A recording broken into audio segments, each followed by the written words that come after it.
What's up, guys? You know what time it is. It's another episode of Hot Takes.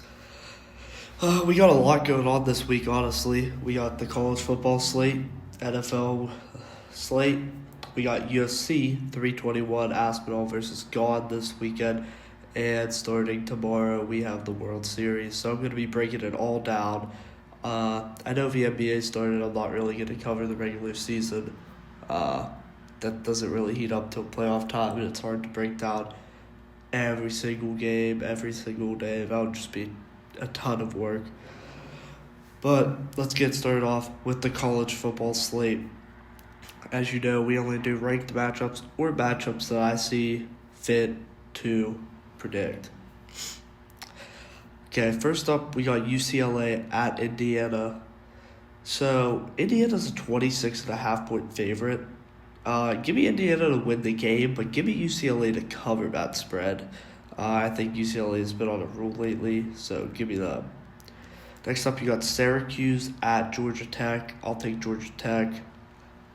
A big matchup this week, one that I really like.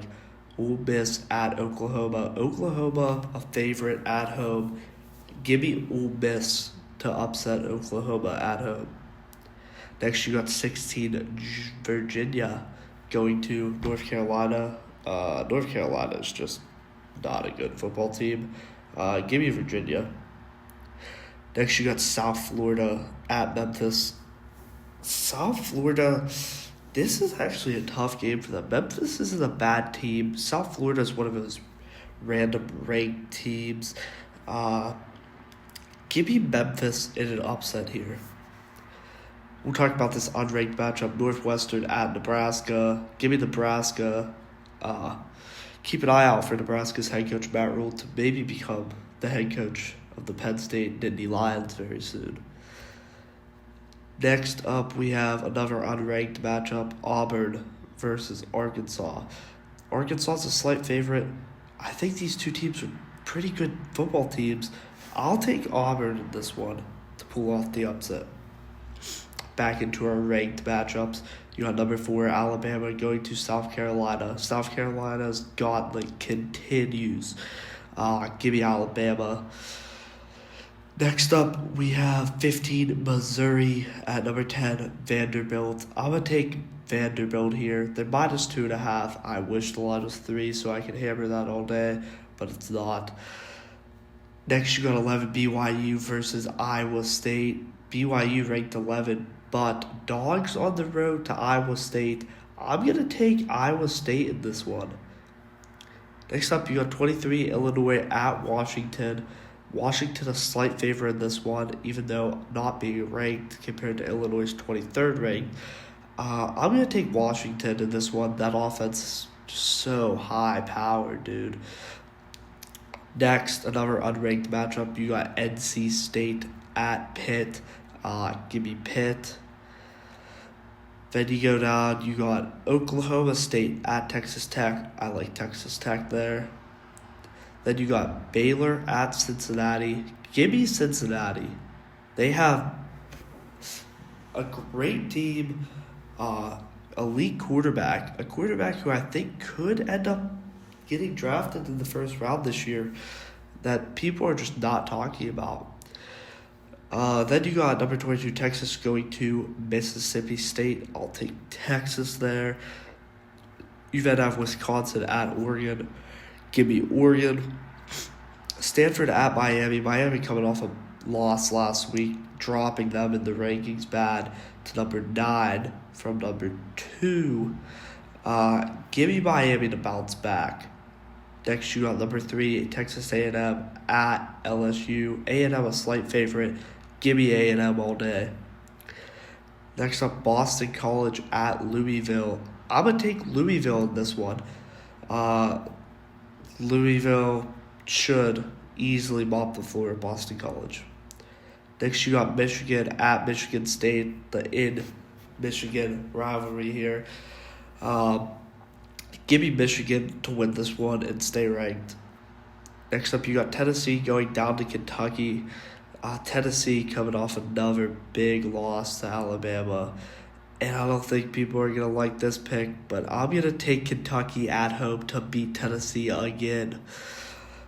Next up, you got Houston at Arizona State. Give me Arizona State. And to finish up the slate for college football, it's an unranked matchup, but I like to look at some of these. Colorado at Utah. Utah 13.5-point favorite. I will probably take Utah, but take Colorado to cover the spread there, I think. Colorado's not a bad football team. They're inconsistent, yes, but those are the games they show up for. Now I'll give you a little breakdown of my top 5 for the Heisman race so far. Sit at number 1, Ty Simpson, quarterback of Alabama. Alabama's rolling. Ty Simpson looks elite. Nothing more to say there. Number 2, Fernando Mendoza, with his elite-ranked Indiana team leading them. Number 3, Jada Bayama. USC coming off a loss last week to Notre Dame. Obviously, the losses will affect his Heisman race, but I think he is just a stellar quarterback. He is my favorite quarterback to watch right now in college football. Number 4, Julian Sand with the Ohio State Buckeyes. Yes, you could also put his teammate on this list. Well, maybe multiple of his teammates on this list. But we know that the committee favors quarterbacks, and he has his team undefeated and rolling through all the competition they've played. Number 5, Diego Pavia of Vanderbilt. Pavia, he's really the reason that team's winning, let's be honest. That team revolves around him running the ball, throwing the ball. He is that team. Next, we move to our NFL slate, headlined by Aaron Rodgers playing his former team, the Green Bay Packers. We'll get to that one in a second, but before that, let's start with the games leading up to it. Start off with the Thursday Night Football matchup. You got Minnesota going down to play the Chargers in LA. Minnesota gets Aaron Jones back, which is good for them. Still got Carson Wentz at quarterback, who I believe is better than J.J. McCarthy, to be honest. But give me the Chargers in this one. Next, you got Miami going to Atlanta. Give me Atlanta. Miami's garbage. The Jets going to Cincinnati. Again, give me Cincinnati. The Jets are garbage. Cleveland going to New England. Give me New England. Cleveland's garbage. Get those easy ones out of the way there. Next, you got the Giants going to play at Philly in a rematch. The Giants completely beat down Philly in the first matchup this year, 2 weeks ago. Give me Philly to win this one after how good they looked last week. Seem to be back on track. Next up, you got Buffalo at Carolina. Buffalo needs a win. They lost their last 2. Carolina's going to be without Bryce Young in this game. Give me the Bills. Next, you got Chicago going to Baltimore. Chicago hasn't looked bad this year. They've looked decent. Baltimore's looked pretty bad, but they get Lamar Jackson back. So give me the Ravens. Next, you got the Niners going to Houston. Houston's a favorite. I like the Niners in this one. Give me the 49ers. Next up, you got the Tampa Bay Buccaneers traveling down to New Orleans. I'm going to take Tampa Bay here, coming off a loss. Then you got Dallas at Denver. Denver's a slight favorite at home. Dallas looked good last week.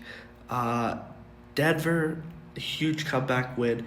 Actually, give me Dallas in an upset in this one. Next, you got Tennessee at Indianapolis for, well, really, the Colts are just running through teams. Running through decent teams, too.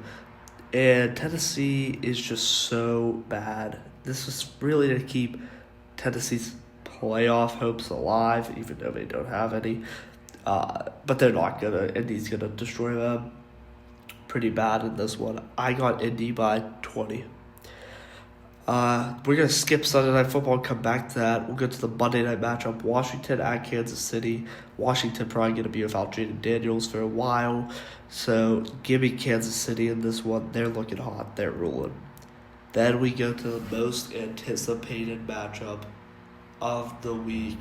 Maybe of the year. You got the Green Bay Packers traveling down to Pittsburgh to play Aaron Rodgers and the Steelers. The story writes itself.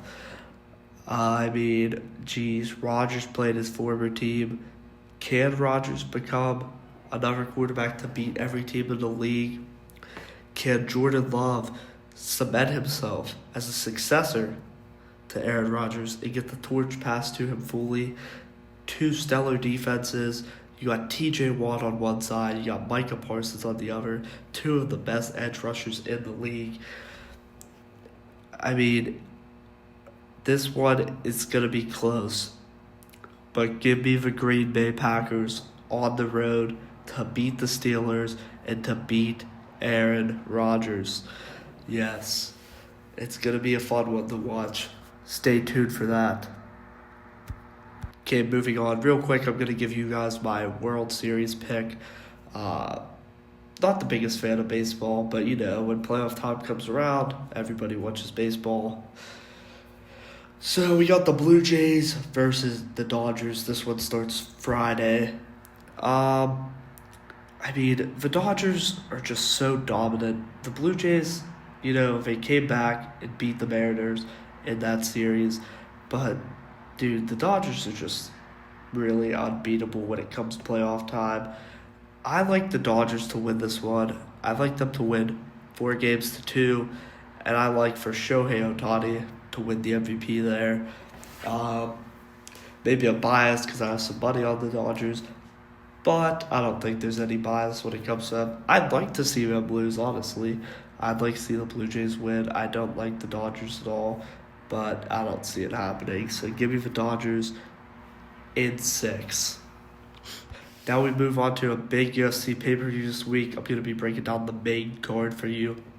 To kick it off, light heavyweight matchup, Alexander Rakic versus Azmat Muskanov. I can't really say his last name. He's undefeated. He's 15-0. The odds are even here. This is Azmat's first real competition. He's a prospect, but he's 36. Alexander Rakic, he's kind of been a staple in this division of just like you beat him, you're into the top of the rankings. He's kind of a gatekeeper of the division. I'm actually going to take Rakic to win this one by knockout, round 3. Next up, we move on to another big fight in the heavyweight division. You got Alexander Volkov, who's been ruling, versus Jailton Almeida. Almeida, I think, is the only guy who can really give Tom Aspinall a run for his money in this division. Volkov, he's long, lengthy. He's older, but he's hit a second prime, it seems like. But give me Almeida by submission, round 1. I think Almeida will actually make it look somewhat easy against a good fighter in Volkov. I think Almeida is just that good. Next up, you got Umar Nurmagomedov versus Mario Batista. Mario looked great in his last fight. Mario, I'd love to see Mario win. I know people hate him. I don't know why, honestly. But I'd love to see him win this one. I don't think he does. I think Umar has the best chance of beating Merab in that division. I mean, obviously Umar lost the first fight, but he was the only dude who's made it look somewhat competitive. So give me Umar in this one by decision.